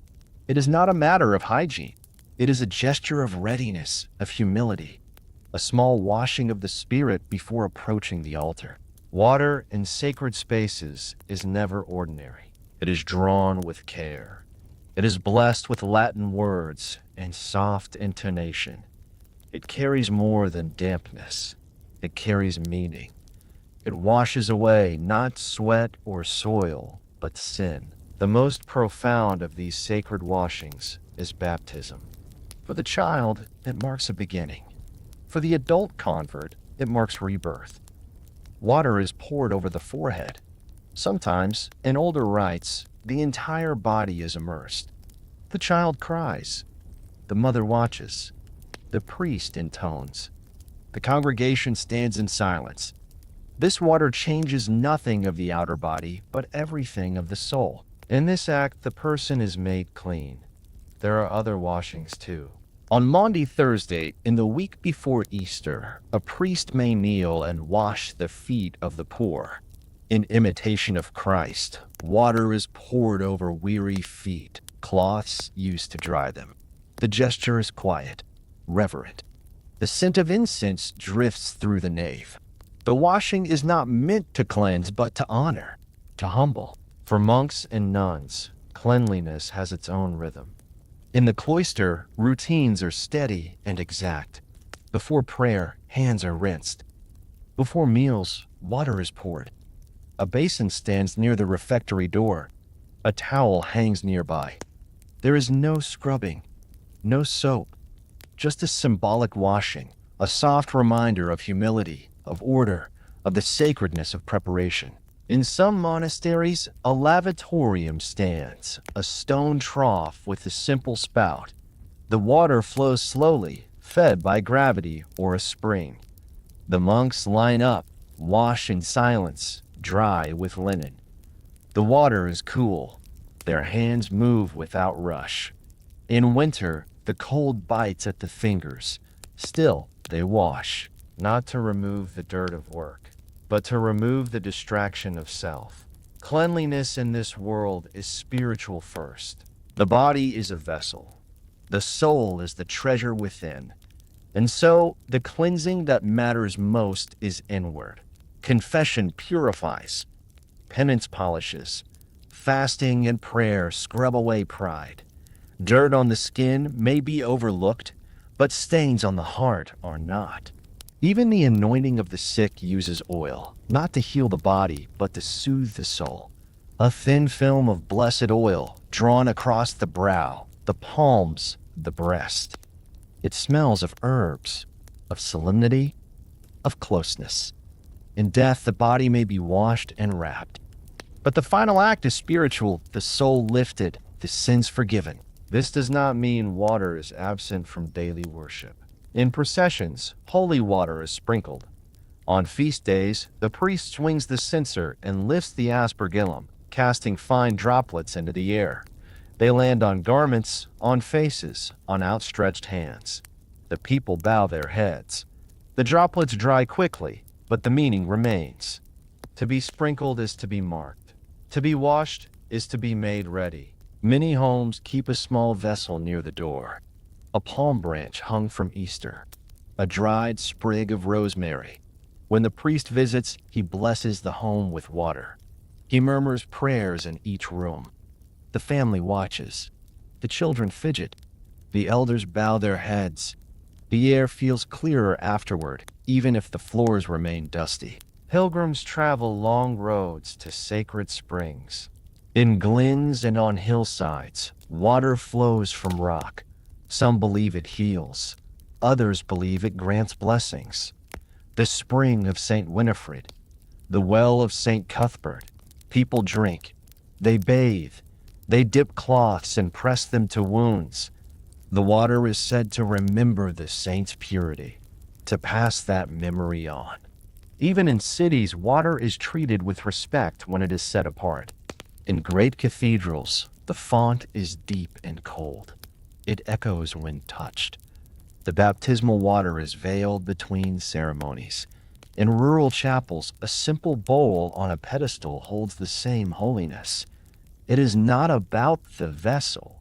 It is about the blessing. For many, especially the poor, these sacred washings are the only cleansing they know. Bathing is rare.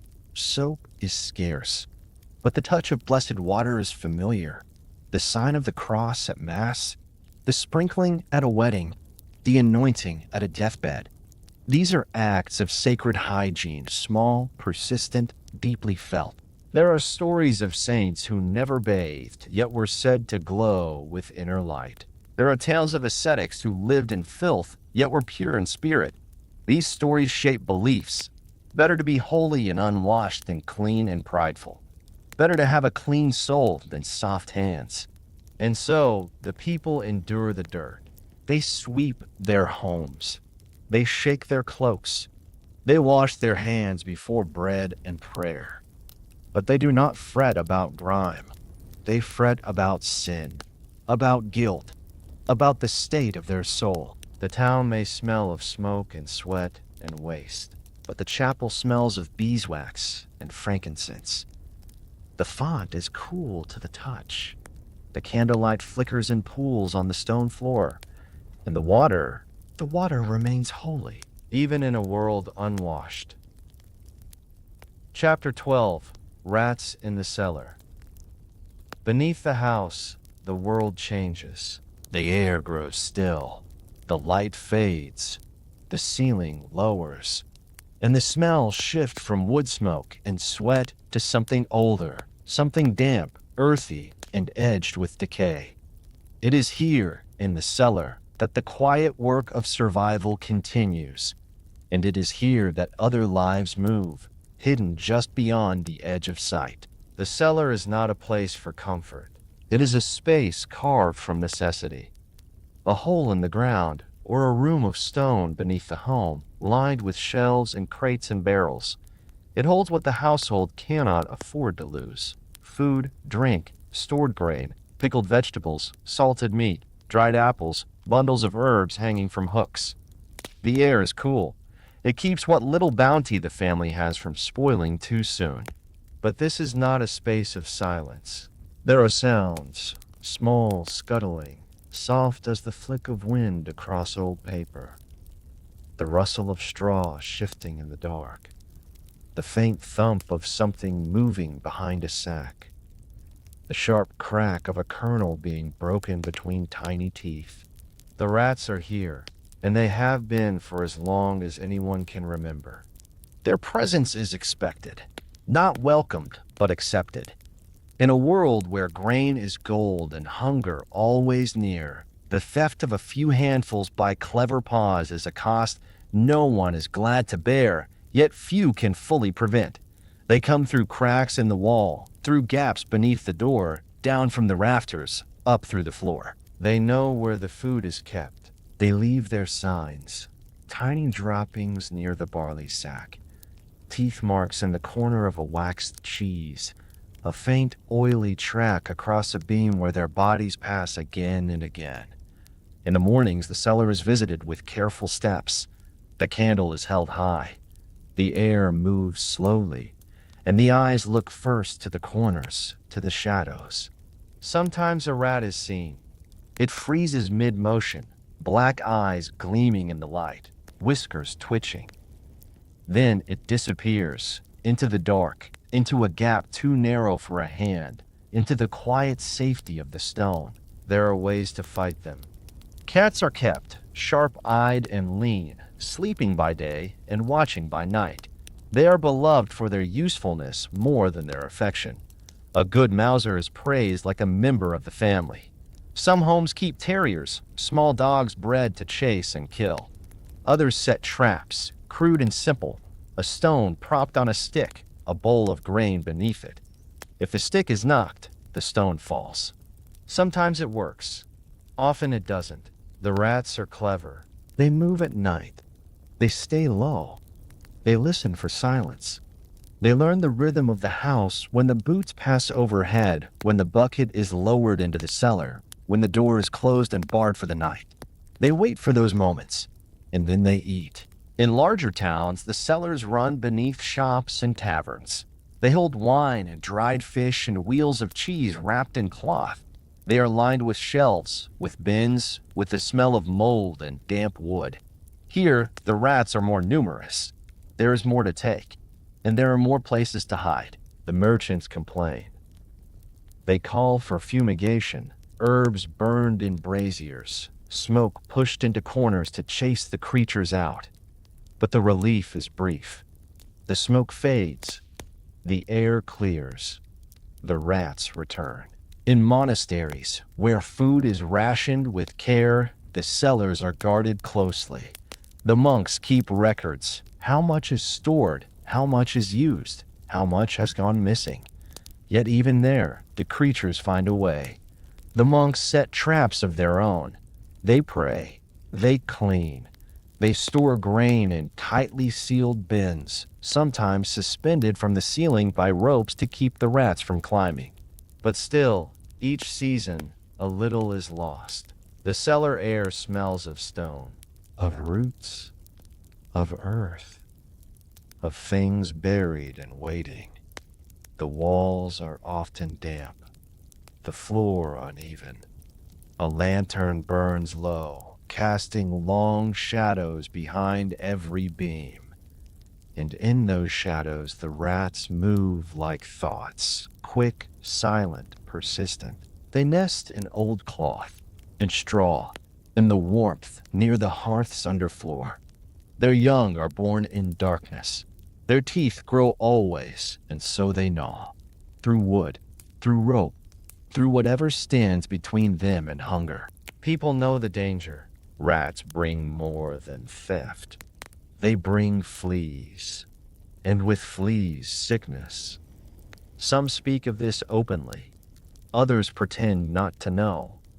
But in the heart of the night, when someone wakes with a fever and a bite mark appears on the ankle, the thought returns.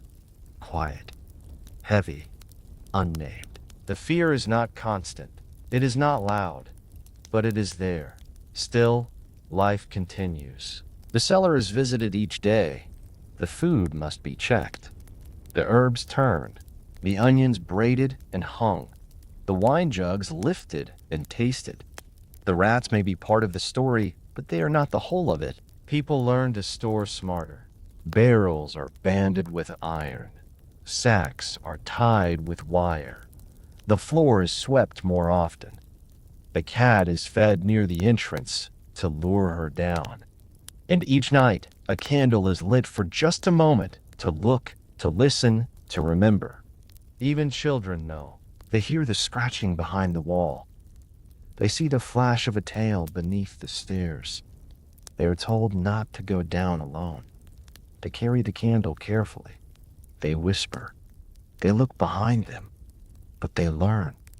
Like everyone else, they learn. Because in the Middle Ages, cleanliness is not always about banishing filth. Sometimes it is about living with it, managing it, understanding that dirt and life go hand in hand, that the world is full of small lives beyond our control, that in the dark places beneath the hearth and behind the cupboards, the story continues. The rats are part of that story. They thrive in the cracks between seasons, in the warmth of the cellar, in the silence of the night. They are feared, but they are also familiar. When the candle is snuffed and the cellar door closed, the house breathes again. The floorboards above creak with footsteps. A child laughs. The smell of stew drifts down the stairs. And in the cellar below, the darkness settles. The rats return. The sound is faint. A grain rolling across wood. A soft gnaw. The world turns slowly. And even here in the deepest quiet, life goes on. Chapter 13. Nighttime Odors. Evening comes softly. The fire burns low in the hearth, its light now a dull red behind crumbling logs. Shadows grow longer across the floor, and outside the last crow calls out from the trees. Doors are latched, shutters closed. The day, with all its clamor and labor, has ended. Inside, the air begins to change. Not sharply, not with suddenness, but with a slow thickening. The warmth of bodies, the stillness of closed rooms, the settling of old air. In the Middle Ages, the night smells differently from the day, and the nose must learn its way in the dark. There is the smoke, first of all. It has risen all day, curling from the hearth, climbing into the rafters, lingering in the beams. Though the fire has quieted, the scent clings. Would that burn too wet, peat that smoldered, the faint memory of boiling herbs. It touches everything, cloaks, blankets, skin. It lives in the hair and in the folds of linen. And there is the sweat. After a long day's labor, in fields, workshops, or markets, the body is marked by its own scent. Most do not wash in the evening. Water is too precious and warmth too fleeting. The hands may be rinsed, the face splashed with cool water from a basin, but the deeper layers of sweat remain. They rise from beneath woolen shirts. They steep in cloaks that have not been washed since spring. They gather in bedding shared by many. The air in the room carries it not as a stench, but as a presence. Musky, human, faintly sour. It is the scent of use, of closeness, of days past one into the next. The bedding itself holds memory. Straw mattresses lie thick with time. Some are refilled now and then, fluffed with dried grasses or bundled hay. Others are long past their best, flattened, brittle, edged with mold. Woolen blankets drape over them, heavy with dust and body oil. In winter, more layers are added. Cloaks, pelts, the skin of sheep or goats. These hold the scent of animals, of old lanolin and dried earth. Chamber pots sit close by. They are emptied in the morning, but by night they are already used. A shallow clay vessel beneath the bed. A wooden bucket tucked in a corner. Their contents are covered with ash sometimes, or a cloth, but the odor still escapes. A sharp tang, an ammonia bite. Mixed with the warmth of the room, it rises, soft but unmistakable. Children sleep close to parents. Siblings nest in corners. In the smallest homes, everyone shares the same room. In winter, they may even share the same bed. Warmth is precious, and bodies are its best source. But warmth also brings moisture, and with moisture comes the scent of skin, of breath, of sleep. Mouths open slightly in the dark. The scent of sour milk lingers from the youngest. The older ones carry garlic or onion from the evening meal. Tooth decay is common. Gums bleed quietly. Breath smells sweet and thick and unclean. No one speaks of it. These are not signs of failure. They are simply the way of things. The floor is strewn with shoes, often damp from the road. They carry the smell of the earth, of animal droppings, of sweat from thick woolen hose. Near the door sits a basket of kindling. The bark is damp. It releases a musty, fungal scent into the air. Cabbage hangs from the rafters. Garlic in braided strands. Turnips in crates. Their odors mingle. Not unpleasant, but heavy. Alive. There is no separation between food, body, and breath. All are together. All are present. In larger homes, the smells do not vanish. They shift. The great hall may have stone floors and higher ceilings, but the scents still gather. Roasted meat, spilled ale, beeswax from old candles, the oil of leather saddle straps. In the bedrooms of the well-born, rushes may cover the floor, sometimes scattered with rosemary or dried flowers. But the rushes grow stale with time. They are rarely changed. Bits of food and hair and filth fall into them, crushed and hidden beneath the layers. Still, people learn to adjust. The nose dulls to what is always present. What might seem unbearable to modern sensibilities was ordinary then, the quiet companionship of smells that belong to life, to family, to the human presence itself. Some try to sweeten the air. Herbs are placed on windowsills. Lavender, when it can be found. Sage. In spring, young branches are brought in from outside, green and full of sap. In richer homes, incense is burned, or vinegar is simmered on the hearth to mask the more sour notes of the night. Priests may sprinkle holy water or burn frankincense, especially when illness creeps in. But even the church, with its solemn air and soaring arches, cannot escape the scent of unwashed linen and breath and wax. The poor live closer to the ground. In huts with packed earth floors, the night smells are more intimate. A wet corner, a mouse in the thatch, a bundle of firewood still wet from rain. The body's warmth rises and has nowhere to go. The walls hold it. The thatch presses it downward. The single window is shuttered tight against cold and wind. It is in this shared space that the body surrenders to rest. No perfumes, no baths, no brushed linens, just sleep as it comes. The odors of the day become the bedding of the night. Familiar, unavoidable, breathing in, breathing out. The home breathes with you, and yet there is something deeply human in it. A child curls against her mother's shoulder. A man draws the blanket tighter against the cold. A dog sighs softly at the foot of the bed. The smells that linger in the air are not filth to be scrubbed away, but memories of movement, of labor, of life. The world outside is still now. The frost creeps along the edge of the shutter. An owl hoots from a distant tree. The coals in the hearth glow faintly, casting a warm scent into the room, part smoke, part comfort. And though the air is heavy with the perfume of living, of sleeping mouths and chamber pots, of sour wool and damp wood, it is also thick with peace. Not the crisp sterility of a modern room, but the warmth of shared presence. Tomorrow the smells will shift again. The door will open. The sun will rise. Someone will empty the pot, shake the blankets, light the fire. A pot of gruel will bubble on the hearth. The room will fill with the smells of ash and oats and voices. But for now, in the deep of night, the odors linger as old companions, and sleep settles in, quiet, earthy, and complete. Chapter 14. Water from the Well. Before the sun has fully crested the rooftops, a girl walks down a narrow path. Her feet are bare, her hands already cold from the morning air. At her hip swings a small clay jug. She walks with the quiet balance of someone who has done this many times before. She is on her way to fetch water. The well stands at the edge of the village green, not far from the chapel, but far enough that it takes time.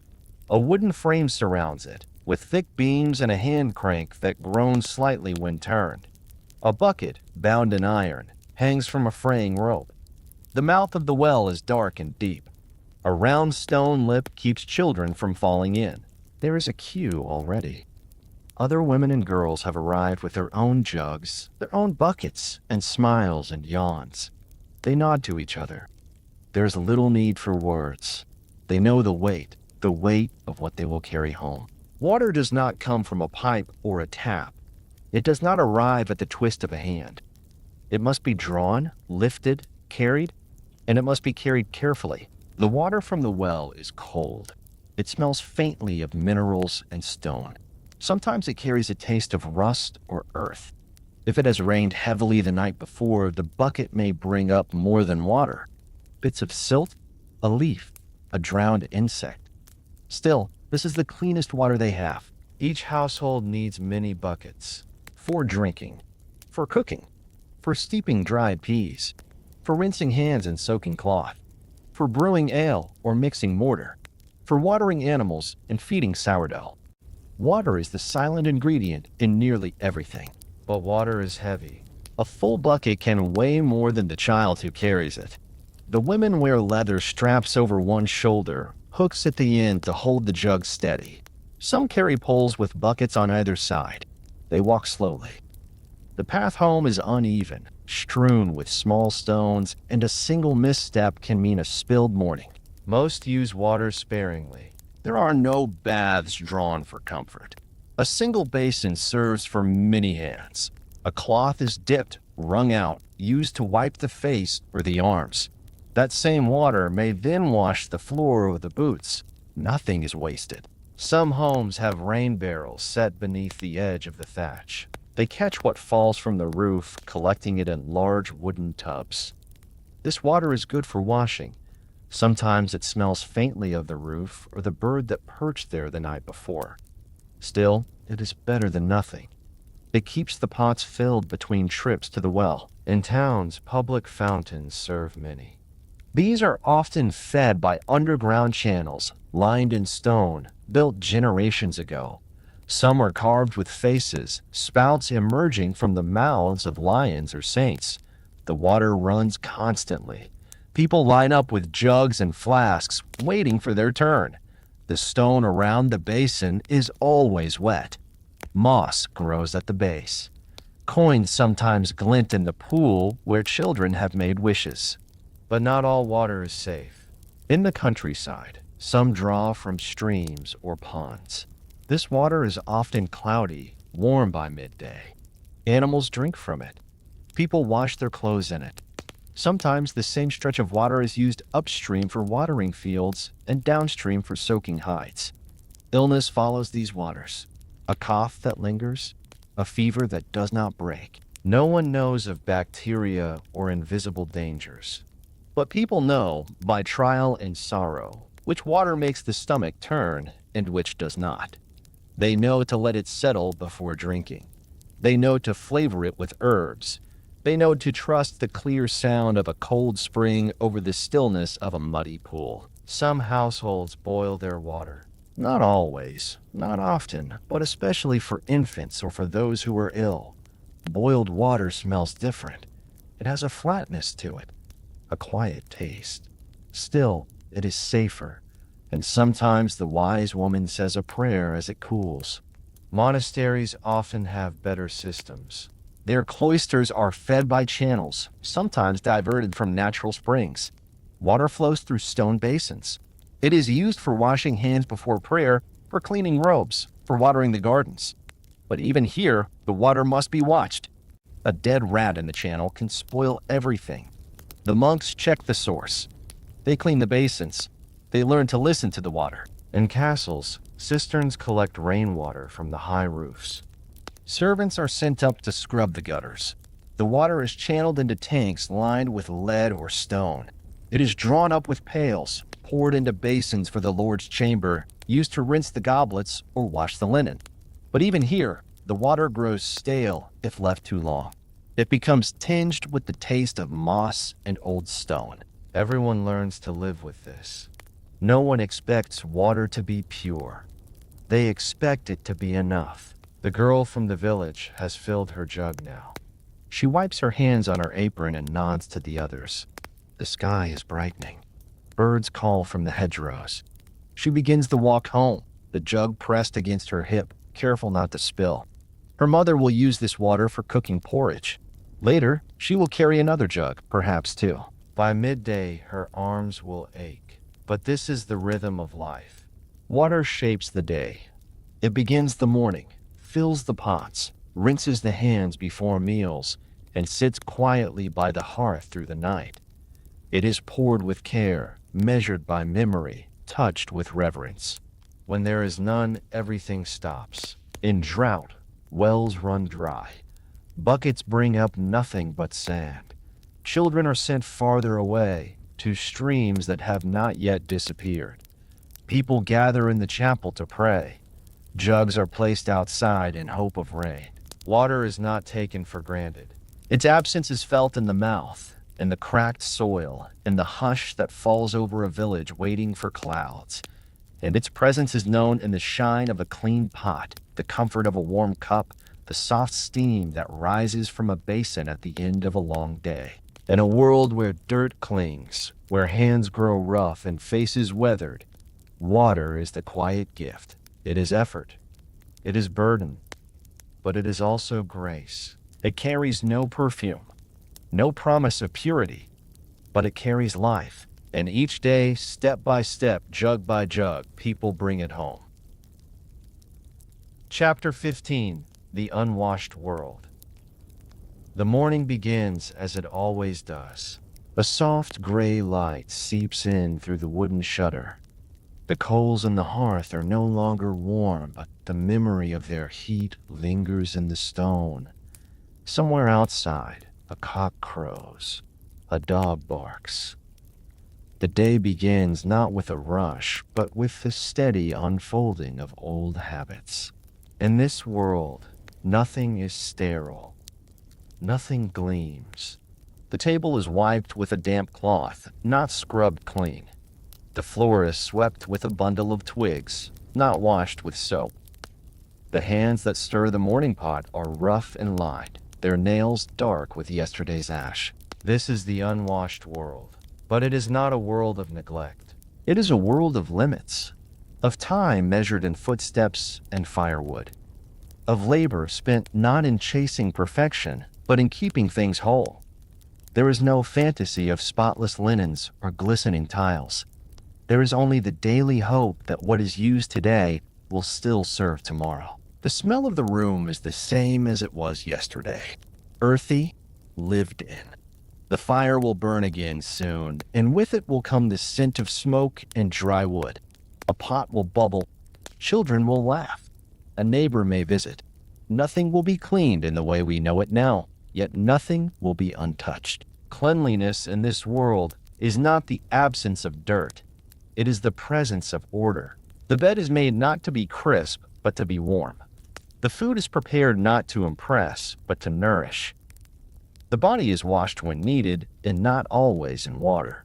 A cloth, a handful of herbs, a breath of cold air, these two are tools of care. There are moments when dirt becomes unbearable. After a long day in the fields, after sickness, after birth or death.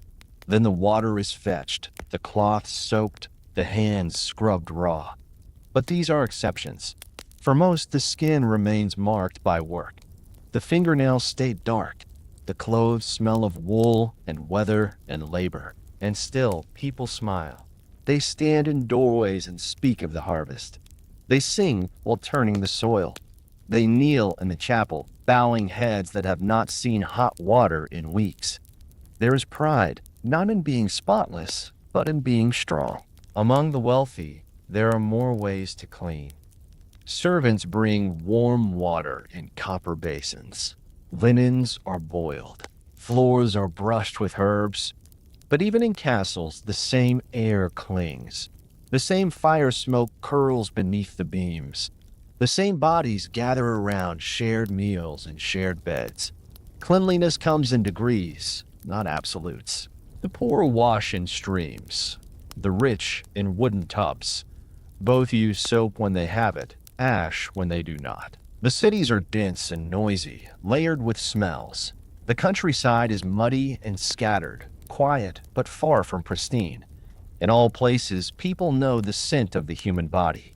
They know the feel of damp clothing, the stick of sweat beneath a belt, the ache of bare feet after rain.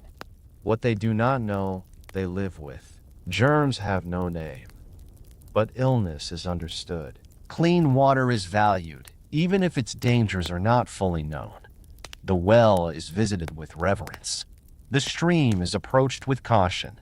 A child's sickness is mourned, not blamed. The old ways are followed, even when they do not save. And yet, life continues. The cradle is rocked. The stew is stirred. The roof is patched before winter. A girl learns to weave. A boy learns to carve. The smells of the home become part of the memory of childhood. The taste of smoke, the warmth of a straw bed, the weight of a woolen blanket in January. This world is not clean by modern measure. But it is not broken. It is whole in its own way. The rhythms are strong. The bonds between people are tight. Families work together. Neighbors help each other. A mother wipes her child's nose with the edge of her sleeve and keeps stirring the pot. A father lays out boots to dry beside the fire, not caring that they are caked in dried mud. In this world, dirt is not the enemy. It is a companion. It reminds people of their place in the fields, in the forests, in the rooms they share. It shows what has been done. A back streaked with soot means warmth was made. Fingers stained with onion skin means supper is ready. Clothes hang in the corner. Some have not been washed in months, but they are mended. A tear is stitched, a hole patched. Care does not always mean soap. Sometimes it means attention. Hands are rarely idle. Water is drawn. Bread is kneaded. Children are swaddled. Even in dirt, there is love. A husband combs his wife's hair with fingers instead of a brush. A sister cleans the wound on her brother's knee with a damp cloth. These moments are small, but they matter. In a world without polish, kindness still shines. There are times of great hardship, war, plague, famine. In these moments, even the small efforts fall away. The water jugs stay empty. The cloths remain folded. The dead are buried quickly. The unwashed world becomes darker, heavier. But even then, people endure. The bells still ring for Mass. A loaf is shared. A prayer is whispered. The dirt is not forgotten, but it is forgiven. For many, the soul remains the true measure of cleanliness. A man may stink of sweat, but if his heart is kind, he is clean. A woman may never bathe, but if she feeds the hungry, she is pure. These ideas hold strong. They guide the way people see one another.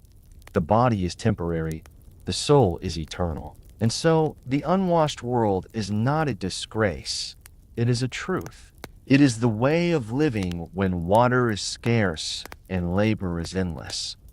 It is the mark of survival, of days spent making rather than soaking, of skin toughened not by carelessness but by purpose. Now, as the light fades again, a family gathers at the table. The room smells of the fire, of onions and grain, of wool and hay.